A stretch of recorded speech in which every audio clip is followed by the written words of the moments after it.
So I'm going to be sharing from the book of Ruth. I'll be talking about Ruth and Naomi. And so I hope that as I share, if you get any insights that come to mind, please note them and ask God how he wants you to respond. Like we were told this morning, we don't just want knowledge, we want to do what God has called us to do. So I have 20 minutes. So the book of Ruth is positioned in the historical books of the Old Testament. And although it's set in the same time period of the Judges, and we see that in chapter 1, verse 1 to 2, and I'm actually just going to tell you the whole story. So I hope it's familiar enough that I don't have a PowerPoint. To honor Fabiana, today is orality day. So you're writing, I know. So it's set in the same time period of the Judges, but it offers a different perspective of faithfulness and obedience to God, and it focuses only on a few individual players. It serves as a transitional point between the period of the Judges and that of the monarchy, and we see that as we come to the end of Ruth, chapter 4, verses 18 to 22. Ruth is a story of reversals, from famine to fullness, barrenness to fruitfulness, isolation to community, death to life. The surprising thing about this story is that it's named after Ruth, seeing as she's not in actual fact the main character. If you didn't know that, she's not. Naomi is. And even more surprising, since she's a triply marginalized person. She's a woman, a widow, and a Moabite. So because this is a narrative, I'll allow the characters of Naomi and Ruth, as well as the diasporic themes, to unfold naturally as they arise. So let's do a bit of background. So from the onset of this story, the reader learns that there was a famine in the land. This famine is the catalyst that causes the migration of some of the characters from Judah to Moab. That's Elimelech, his wife Naomi, and their two sons, Mahlon and Chilion. In this patriarchal, patrilinear, and patrilocal culture, the move to Moab was probably initiated by Elimelech, and Naomi simply follows. Most likely, there was an expectation of a better life in Moab, which, as the narrator soon reveals, is not to be the case. The end of the famine is the catalyst for the migration back of the remaining surviving members of the family. The setting of this story is therefore one of diaspora, catalyzed by ecological factors. Before we get into the story, let's just take a step back and look at the world in front of the text. Like the story of Ruth, human mobility in the context of ecological factors or climate change is a reality. The Global Report on Internal Displacement 2023, and I'm just focusing on Africa here, notes that African countries are among the most vulnerable to the impacts of climate change. In 2022, more than 7.5 million internal disaster displacements were registered on the African continent. 7.5 million. Just this year, almost 1 million people were affected and or displaced by the recent floods in Eastern Africa. People were using boats in the high-end neighborhoods, which was actually quite hilarious because they were the most affected. Children are at particular risk. The Institute for Security Studies notes that climate change is a crucial driver of internal and cross-border migration and displacement. And so while Ruth does not use the word climate change, I'm going to feel free to use it. So in a paper entitled Climate Change in Africa, TEDS notes that, and I quote him, concern over the negative impact of climate change has strengthened fears that environmental degradation and demographic pressures will displace millions of people in Africa and create serious social upheaval. The story of Ruth is already a reality in the lives of many people. However, like the story of Ruth, it's not all negative. There is a recognition that human mobility in Africa is a key driver for the resilience of communities. And so we shouldn't just see it as a negative thing. Let's frame the story in terms of its theological context. God works both directly as well as indirectly in this story. There are two main theological themes that relate to our focus on diaspora. One, divine providence in the midst of suffering, with God in the background, ensuring that the story ends as he intends. And 2, God's sovereignty in the lives of his people as he brings redemption in unexpected ways and through unexpected people. 3, God is always on the move. Joel, that's for you. There's change and movement as Naomi and Ruth move from despair to hope, and also geographical movement from Bethlehem to Moab and back. And I would have put up a map for Sam's sake, but I don't have it. So that's a theological context within which we need to understand this story. So what is the story about? So we look now at the literary context. So the plot of this story revolves around first 2, then 3 characters. So I'll be speaking about Naomi and Ruth, but I cannot fail to mention Boaz because he's very important. Although the book is named after Ruth, like I said, the character that is most developed in this story is Naomi. So after their relocation to Moab, because of the famine, it so happened that Elimelech died, and Naomi's 2 sons married Moabite women. A careful reader and one who knows the worldview of the biblical text will note at this point that this was actually an act of disobedience. God had commanded that Israelites were not to marry foreign women.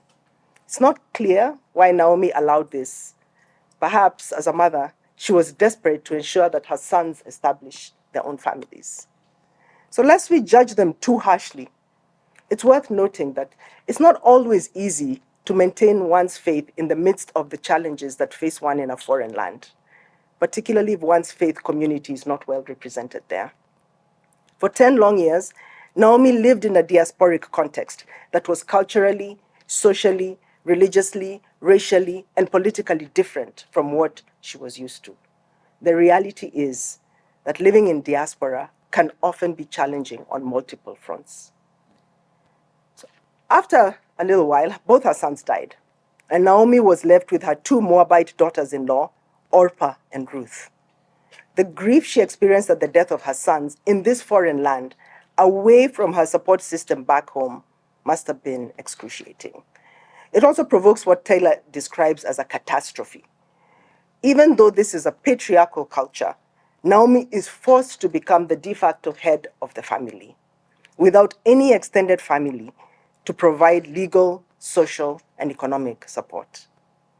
There are many people who relocate to foreign lands in search of greener pastures, only to find that life is even more difficult there, particularly if it's a voluntary migration. That's harder to bear. Harsh and inequitable working conditions, discrimination, unsafe environments, adjusting to a foreign culture and language, lack of community and a familiar support system, and sometimes even a barrier against practicing one's faith, can be severely traumatizing and lead to a sense of hopelessness. So while in this despondent state of mind, Naomi heard that God had changed the situation back in Judah, so she proceeded to leave Moab with her 2 daughters-in-law. And so her migration back to her homeland began, catalyzed by the end of the famine. This time, there is no sense of expectation. We're not told how far they went, but at some point she stopped and she released Orpah and Ruth from the obligation to accompany her, even though in this patrilocal culture, the 2 women were considered part of her household. Like many in the global south, we can understand this. The clear attachment of Naomi to her daughters-in-law and vice versa, as well as her sense of responsibility to her daughters, as well as a sense of responsibility toward them, resonates very well with many societies in the global south. Family is very important. Whatever her reasons, she not only released them, but she blessed them in any new marriage they might contract. After an emotional session, Orpah returned, but Ruth refused to leave Naomi. The dialogue in chapter 1, verses 16 to 17, "Don't urge me to leave you or to turn back from you. Where you go, I will go, and where you stay, I will stay. Your people will be my people, and your God, my God." That's a very important, not just for weddings, actually. It reveals Ruth's emotional, religious, and socio-political point of view at this juncture in her life. For Ruth, Migration would mean more than physical relocation. She would have to sever any attachment to familiar modes of worship, cultural, social, and political structures, and embrace new ones. In essence, she lays aside her Moabite identity to walk alongside Naomi. Yesterday, Andrew talked about new identity, and this is what's happening here. Throughout the story, the narrator refers to Ruth at least 6 times as a Moabite. In chapter 1, verse 4 and 22, chapter 2, verse 2 and 7, chapter 4, verse 5 and 10. So this is not redundancy. The repetition is important. The narrator does not want us to forget that the person God will use to reverse the circumstances of the nation of Israel is in fact a foreigner. This only becomes clear at the end of the story. Just a little background. The people of Moab originated from Moab. That's the son of Lot by an incestuous union with his eldest daughter. We see that story in Genesis 19, 30 to 38. The relationship between the Israelites and the Moabites was extremely negative. And if you read Judges 11 and Deuteronomy 23, you'll see that there. So nevertheless, while this move is a theological necessity, because remember, God is in the background directing everything, transitions always imply loss, and the unknown can trigger fear and anxiety. From Ruth's perspective, she faces an uncertain future, fraught with risk and possible rejection, perhaps even death. However, perhaps because she was with someone she trusted and cared for, relocating was something she was willing to face with courage. New environments do not seem as intimidating when one has community. We experienced that with this group here yesterday when we got lost. And we were fine because we were together. Even laugh about it. Exactly. And we had a good time. Yes. Oh, we have a picture. So the story continues with their return to Bethlehem. So now they're on the move during the barley harvest. It's important to keep that in mind, the mention of the barley harvest, not only because it is an indication of plenty after the famine, so there is a reversal right there, but also because it sets the stage in which Ruth is able to initiate contact with Boaz. Coming into Bethlehem, the narrator tells us that the whole city was stirred because of their arrival. It's likely that the women who met them had witnessed the departure of Naomi and her husband and children more than 10 years ago. And the fact that she was coming back without them was shocking. For Naomi, her diasporic experience was extremely negative. She bemoaned her fate in life, so much so that she changed her name from Naomi, which means pleasant, to Mara, which means bitter. This wordplay, which betrays Naomi's shattered sense of identity, is explained in 120. It's because God had made her life very bitter by afflicting her and bringing misfortune upon her. Her words betray an underlying retribution theology, as well as give us a glimpse into her deep trauma. So life back in Bethlehem soon picked up a steady rhythm. For Naomi, returning home from diaspora did not change her economic circumstances. But she knew the gleaning laws of the land, and this meant that during this harvesting season, she and Ruth would not starve. And so, Ruth became a migrant worker, gleaning in the fields of a man named Boaz. This was an activity engaged in by the destitute, and it reveals their new socio-economic status, as Andrew also mentioned yesterday. Fortunately, the law made provision for marginalized at-risk individuals, including orphans, widows, and foreigners. Earthy details about the harvest, if you read the story, it's described very graphically, serve as time markers in the story, and they also enable the reader to appreciate Ruth's utterly desperate condition as we visualize her walking in the fields, picking up what had been left behind by the harvesters. It also reveals her character as a hardworking, obedient, and caring daughter-in-law who is concerned for her mother-in-law's welfare, even in this foreign land. But she must have been discouraged because the plenty after the famine did not seem to apply to them. It's not always the case that when a country prospers, that all within it prosper as well. Living in diaspora may offer us some opportunities, but others may be closed to us. I think practically, those living in diaspora need to understand in which ways the laws of the country they are in work in their favor. Of course, as we know, in many cases, the law is oppressive and even exploitative to immigrants. So as chance would have it, Boaz also happened to be one of their kinsman redeemers since he was a close relative of Elimelech. He had observed Ruth's kindness to Naomi, and he urged his harvesters not to lay a hand on her and to give her water when thirsty. He also laid aside, very importantly, insider-outsider distinctions by inviting her into community for a meal.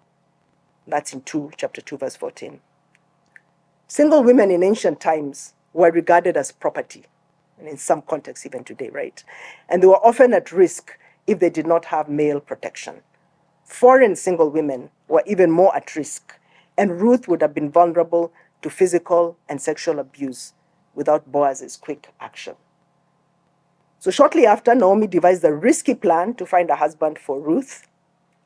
I'm surprised such an incident is in the Bible, but God is mysterious.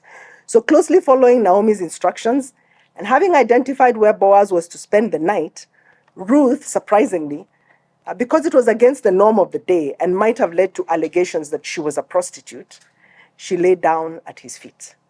Sometime in the night, Boaz was startled to feel someone lying at his feet, and the conversation that followed established, again surprisingly, that Ruth was proposing to him since he was a kinsman redeemer. The phrase in chapter 3, verse 9, spread your covering over your maid, is metaphorical language for protection. Ruth trusted the judgment of her mother-in-law, even though what she was asked to do could have misfired. Their actions, and I quote here from Taylor again, set them apart as exceptional examples of women who figure out ways to survive in a culture whose intersecting hierarchies leave little room for the marginalized to shape their future.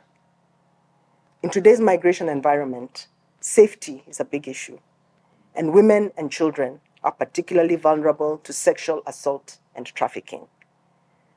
While not suggesting that they do what Naomi and Ruth did, I think we should encourage this vulnerable group to demonstrate boldness, resilience, and initiative.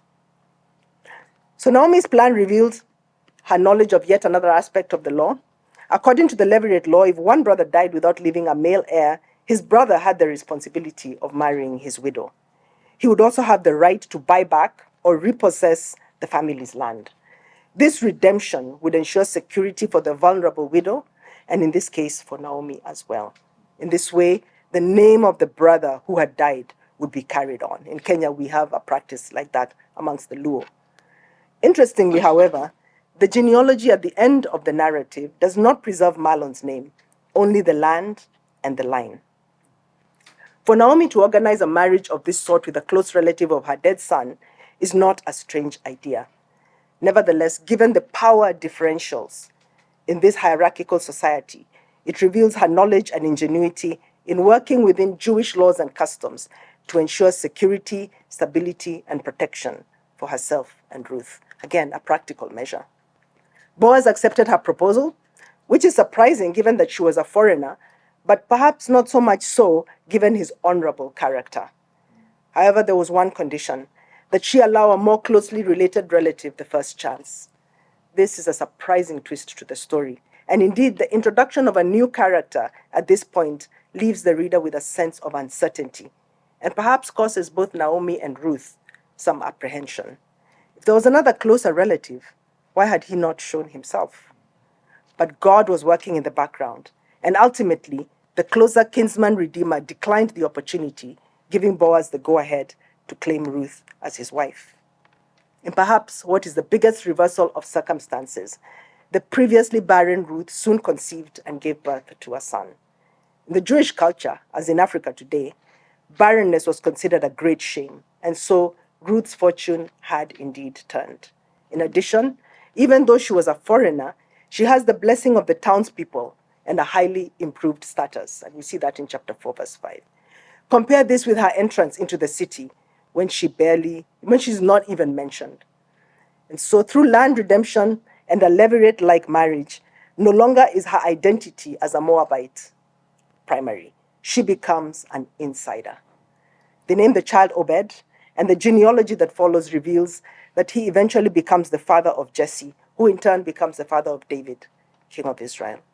And so, as providence would have it, the land that Naomi had left because it was barren turns out to be the land of opportunity and blessing. I'm not saying people shouldn't move, but that's just the story. As for Ruth, God demonstrates his provision in this foreign land that had now become her home. I'm about to finish. The story of Ruth, which begins in hopelessness but ends on a joyful note, can teach us a few missiological lessons.